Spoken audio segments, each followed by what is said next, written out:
Right now, your hand is closer to your phone than it is to anyone you love. You know this. You've felt the pull already, maybe while reading this sentence. It feels like a modern weakness, something wrong with this generation. But the real answer is far stranger. The urge living in your thumb is older than agriculture, older than language. It was built for a savanna, not a screen. Picture your ancestors 40,000 years ago. They wake up with no idea where breakfast is coming from. Food is hidden somewhere out there. Maybe that uncertainty is the whole engine. A brain that could keep searching without a guarantee survived.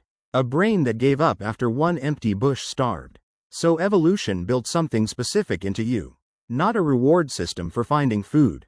A reward system for the searching itself. In the 1990s, researcher Wolfram Schultz ran an experiment on monkeys that changed how we understand motivation.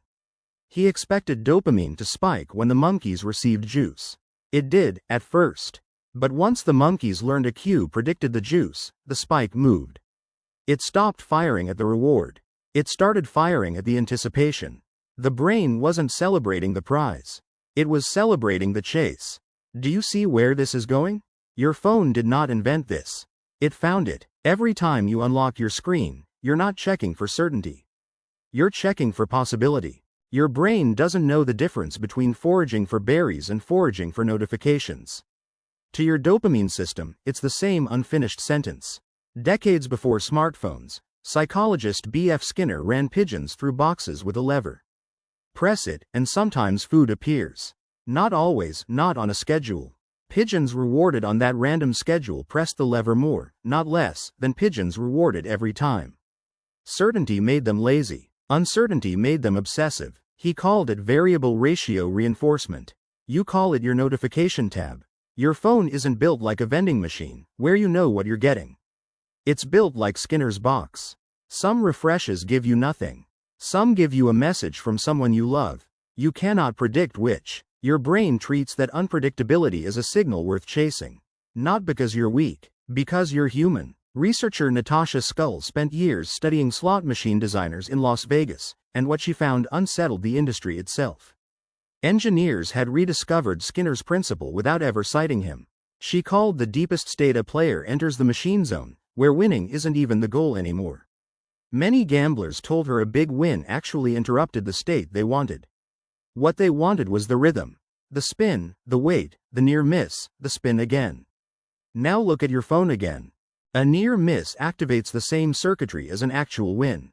Every unread badge, every 3 dots that appear and vanish, every video that loads just slow enough to make you wonder, is a near miss engineered into glass. Here's the part that should make you feel less broken. Ancestors who felt this pull strongest, who checked one more bush, one more riverbank, often ate. They found the extra calories. Restlessness wasn't a flaw. It was the system working, in a world where checking was rare and costly. That's the twist. It isn't that your willpower failed. You're running million-year-old software on hardware nobody designed it for. In the wild, uncertainty was expensive, which kept it in check. On a screen, uncertainty is free and infinite, so the ancient circuit never rests. A forager might check the same berry patch once a day. Distance, hunger, and daylight put a ceiling on the seeking circuit. None of those limits exist in your pocket. The ceiling is gone, and the circuit underneath was never built to run without one. This is why trying harder rarely works. Willpower overrides a single moment. It doesn't fight a system with no natural stopping point. What works is putting a small cost back on checking, even an artificial one, like leaving your phone in another room. Once a ceiling returns, the ancient circuit finally gets a signal it recognizes. This one's done, move on. Your hand is closer to your phone than it is to anyone you love, and now you know exactly why it's been that way since long before either of you existed.